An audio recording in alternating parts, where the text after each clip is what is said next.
यह प्रचलित कथन विलियम शेक्सपियर का एक ट्रेजिक ड्रामा हैमलेट का है, जिसमें हैमलेट ने जीवन में मृत्यु और आत्महत्या पर विचार करता है, लेकिन यह स्वीकार करते हुए कि विकल्प बदतर हो सकते हैं। मतलब मृत्यु या आत्महत्या जीवन का अंतिम विकल्प नहीं हो सकता है।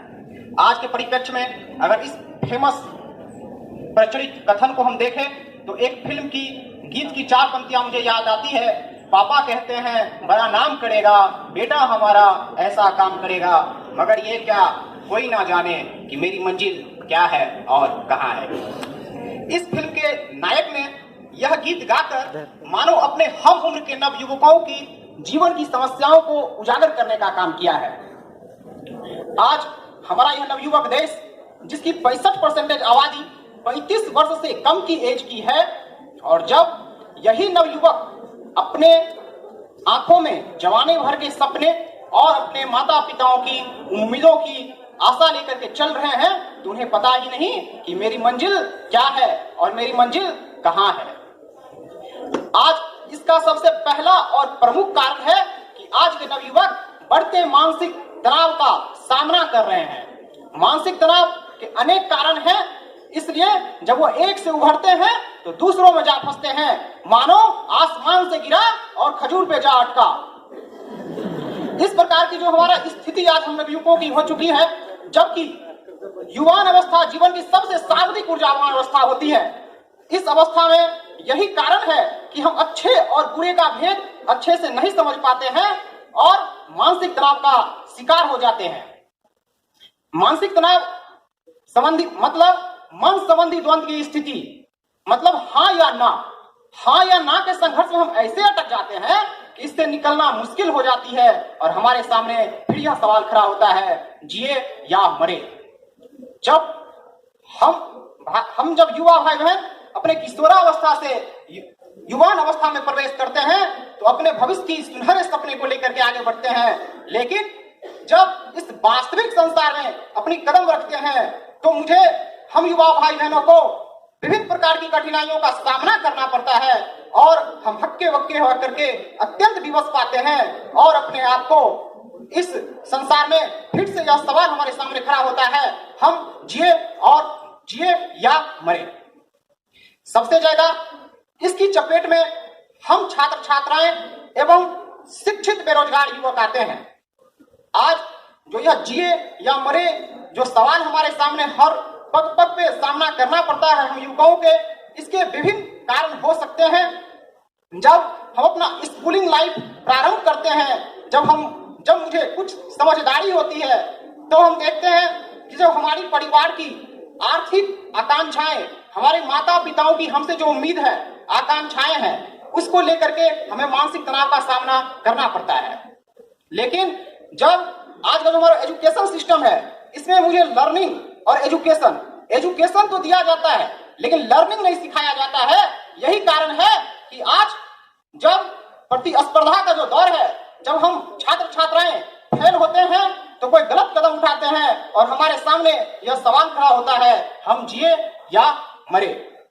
ये विभिन्न प्रकार की समस्याएं हैं। आज जो कुछ विशिष्ट आवश्यकताएं वाले छात्र हैं, जिसकी उपेक्षा की जाती है और इस आरक्षण के माध्यम से अयोग्य व्यक्तियों को आगे बढ़ाने का काम किया जाता है। आज जो हमारी मूल प्राथमिकताएं हैं, उसको नजरअंदाज किया जाता है और ये भ्रष्ट राजनीति के द्वारा, जिसकी दांवपेच हम नवयुवक अच्छे तरह से समझ नहीं पाते हैं और हमारे सामने यह सवाल खड़ा होता है कि हम जिए या मरे। हमारा जो सामाजिक मूल्य है, आज जो जिसकी अवहेलना हो रही है, जिसको लेकर के हम नवयुवक भाई बहन को चिंता होती है और हमारे सामने यह सवाल खड़ा होता है, हम जिए या मरे। ये विभिन्न प्रकार की समस्याएं हैं। आज बेरोजगारी की रेट की बात करते हैं हम, तो देखते हैं कि 1990 से लेकर के 2017 के बीच में ये ऑथेंटिक डाटा है वर्ल्ड बैंक का, जो कि 3.52% 2017 के दौरान बेरोजगारी का रेट रही है, जो कि सबसे ज्यादा अभी तक 2004 के दौरान यह रेट 4.43% रही थी और सबसे कम 2014 में 3.14% बेरोजगारी का रेट रही है। आज जो हम उच्च शिक्षा प्राप्त करते हैं, और उसके अकॉर्डिंग मुझे जो अच्छी जॉब नहीं मिलती है, तो हमें मानसिक तनाव का सामना करना पड़ता है और हमारे सामने यह सवाल खड़ा होता है, हम जिए या मरे।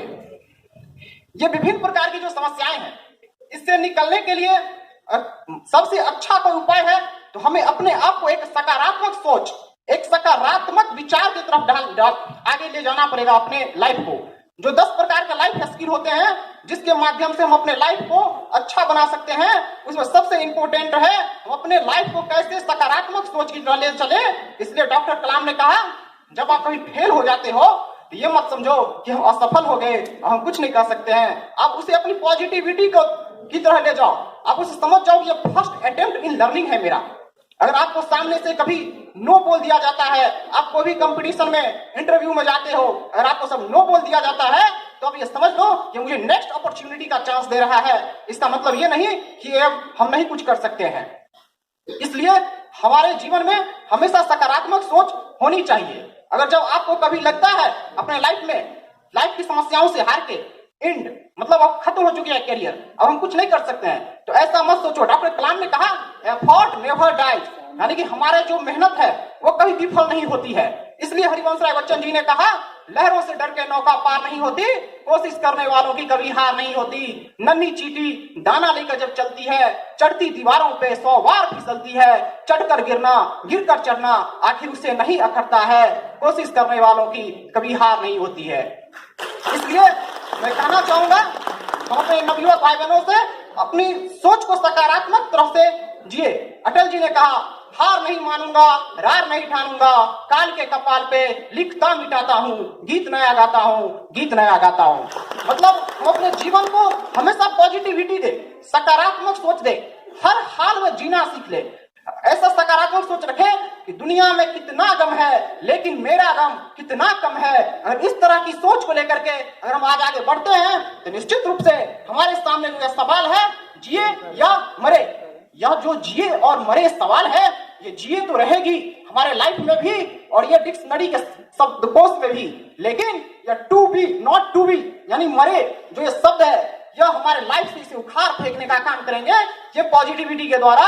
और हमारे सामने से सिर्फ यह सवाल जीवन से चला जाएगा और सिर्फ यह नॉट टू बी मरे यह शब्दकोश की डिक्शनरी तक ही यह शब्द रह जाएगी।